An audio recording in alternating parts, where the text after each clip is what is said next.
Le ramadan, c'est le mois du changement. Les repas en famille, les retrouvailles, la prière de la nuit, la faim et la patience. La gorge sèche, les pieds fatigués, mais le cœur lui est léger et l'esprit est apaisé. Le ramadan, c'est bien plus qu'un simple mois de jeûne. C'est un mois où tout est différent. Là où d'habitude, nous avons du mal à tenir quelques heures sans manger, nous nous retrouvons tous animés d'une certaine force invisible, d'un courage inexplicable, permettant même aux plus petits d'accomplir des prouesses. Les sages ont compris la valeur du ramadan. Ils s'y sont attelés dans l'effort et la quête de la récompense, ne cherchant par cela que la satisfaction de leur Seigneur. Ils se sont concurrencés dans le bien et ils y ont été les premiers. Le mois du ramadan, c'est aussi le mois durant lequel notre Seigneur sauve des âmes de la chaleur de l'enfer par milliers. Endure donc, mon frère, ma sœur, la chaleur ici-bas et accueille-la avec joie, car une patience ici-bas sera sûrement un gage de salvation dans l'au-delà. Tu entendras certainement se plaindre de la chaleur durant la journée, mais toi, au fond de toi, tu souriras et ton cœur parlera à Allah, lui disant « Voilà ce que je patiente pour toi, ô Allah, louange à toi de m'avoir donné la force et louange à toi de m'avoir promis une récompense que je n'aurais pu avoir seul. » Allah dit que toute bonne action a une récompense et que la récompense du jeûne est inconnue de tous sauf d'Allah. Personne ne la connaît, pas même les anges. Imagine-toi un seul instant, mon frère, ma sœur, le jour dernier dénudé devant l'humanité, tes péchés aux yeux de tout le monde exposés, apeuré, regrettant et déçu de ta personne, de toutes tes fautes. Et à ce moment-là, viendrait la délivrance d'un jeûne enduré avec patience et persévérance, le cœur plein d'espérance et l'intention délivrée de tout orgueil ou apparence.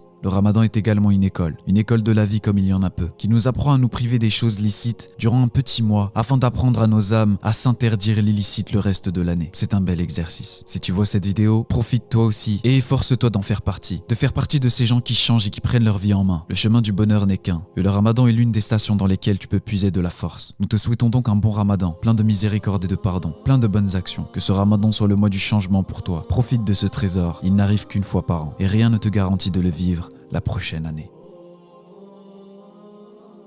Le ramadan est aussi pour la plupart d'entre nous le mois des retrouvailles et du partage. Chaque soir du mois béni de Ramadan, Allah sauve un certain nombre de croyants de l'enfer, délivrant ainsi leur âme d'un châtiment éternel vers un pardon et une récompense sans fin. Le ramadan est l'occasion rêvée de faire partie de ces gens sauvés de l'enfer. C'est aussi l'occasion de sauver son propre cœur de l'enfer, de la haine, de la rancœur et de l'animosité. Il est bien connu que les gens les plus heureux sont ceux au cœur les plus légers, les plus pardonneurs et les moins rancuniers. Le ramadan est ainsi l'occasion parfaite pour purifier son cœur de ce carcan, de cette prison qui est la haine et la répulsion. L'imam Ibn Taymiyyah rahimahullah disait qu'il n'était possible de goûter au paradis céleste tant que le paradis terrestre n'était pas atteint. Ibn Qayyim rahimahullah, quant à lui, affirmait que l'état des gens dans l'au-delà est identique à l'état de leur cœur ici-bas. S'ils sont étroits, renforgnés et fermés, alors il en sera de même dans l'au-delà. Dans de nombreux hadiths, le prophète sallallahu alayhi wa sallam exhorte et incite les croyants à pardonner. Il y a derrière ces hadiths une volonté pédagogique d'apprendre aux musulmans à se libérer des carcans du mal. Dans un hadith, il dit « Le miséricordieux fait miséricorde à celui qui fait preuve de miséricorde. Donc faites miséricorde à toutes les créatures sur terre, pour que celui qui est au ciel vous fasse miséricorde. » Rapporté par l'imam Bukhari. Le diable nous montre souvent les défauts de nos frères et sœurs et il nous cache les nôtres. On devient ainsi sans le vouloir les pires juges pour les erreurs des autres en étant les meilleurs avocats pour les nôtres. L'islam nous enseigne l'inverse. Dans un autre hadith, le prophète sallallahu alayhi wa sallam disait « Celui qui ne tient pas compte des erreurs d'un musulman, Allah ne tiendra pas compte de ses erreurs. » Rapporté par Abu Daoud. Qui parmi nous n'aimerait pas voir ses péchés pardonnés le jour du jugement dernier? Qui n'aimerait pas qu'Allah ne tienne pas compte de ses péchés et de ses erreurs? Un pieux prédécesseur disait dans une grande sagesse que le mal que lui infligeaient les autres était pour lui un signe d'Allah que son comportement s'est égaré et qu'il a certainement commis un péché pour ceci. Subhanallah, quand on lui faisait du mal, il ne se plaignait pas en remettant la faute sur les autres, mais il estimait que ceci provenait sûrement d'un de ses péchés passés. Que le mois du Ramadan soit pour nous tous le mois du pardon, du rapprochement, qu'il soit l'occasion et l'opportunité d'effacer l'ardoise de tout le passé. On a souvent le courage de prendre la décision de couper les ponts avec les autres, mais rarement celui de renouer les liens, car chacun de son côté, on croit être lésé par l'autre. Ne pas oublier, ne pas pardonner, c'est garder un poids sur son cœur, c'est prendre le risque de mourir le cœur gros, et c'est garder son esprit parasité par les erreurs des autres alors qu'il devrait se focaliser sur les siennes. Prends donc l'initiative, mon frère, ma sœur, de faire le premier pas vers l'autre que ton cœur a décidé de plus apprécier. Éduque ton âme à lui pardonner et tu verras. Au début ce sera probablement dur, mais une fois que ce sera fait, tu sentiras ton cœur être parcouru par un sentiment de douceur et d'enchantement indescriptible.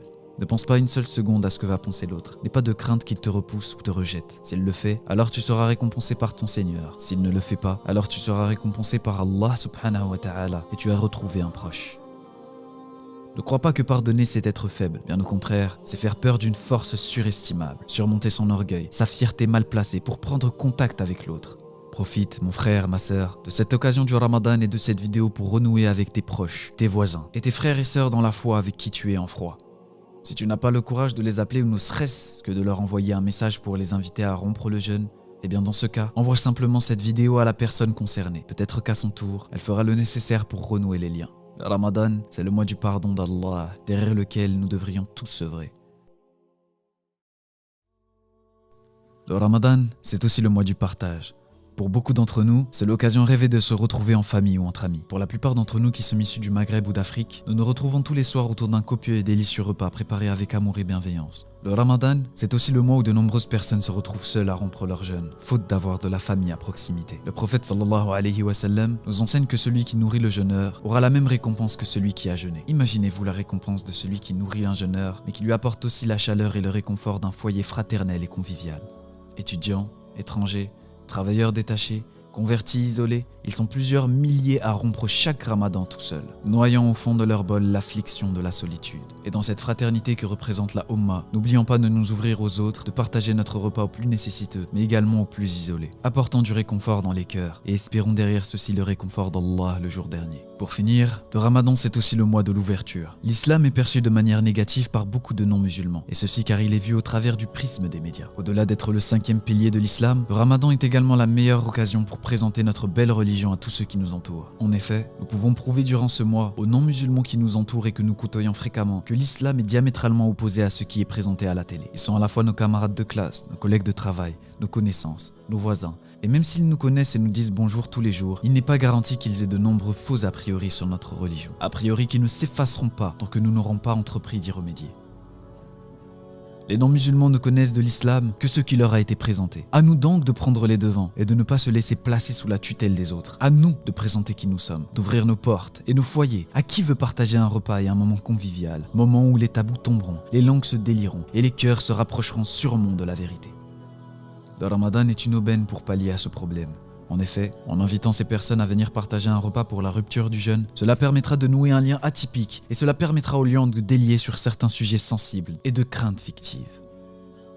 Ainsi, à travers ce moment, il pourra lui être montré ce qu'est l'islam original, le véritable islam, que représente cette majorité écrasante mais silencieuse de musulmans que nous sommes. Peut-être même que certains d'entre eux accepteront de nous accompagner à la mosquée pour les prières de Tarawih. Profitons donc de cette occasion afin d'inviter les non-musulmans à partager un repas et quelques moments avec nous. Et qui sait, peut-être même qu'au travers de l'un de ces échanges, l'un d'eux embrassera la foi musulmane et deviendra des nôtres. Mes frères et sœurs, je vous souhaite un bon ramadan, sous la guidée d'Allah Azza wa Jal, sous son rapprochement et sous sa miséricorde. Qu'Allah nous facilite la pratique de ce mois.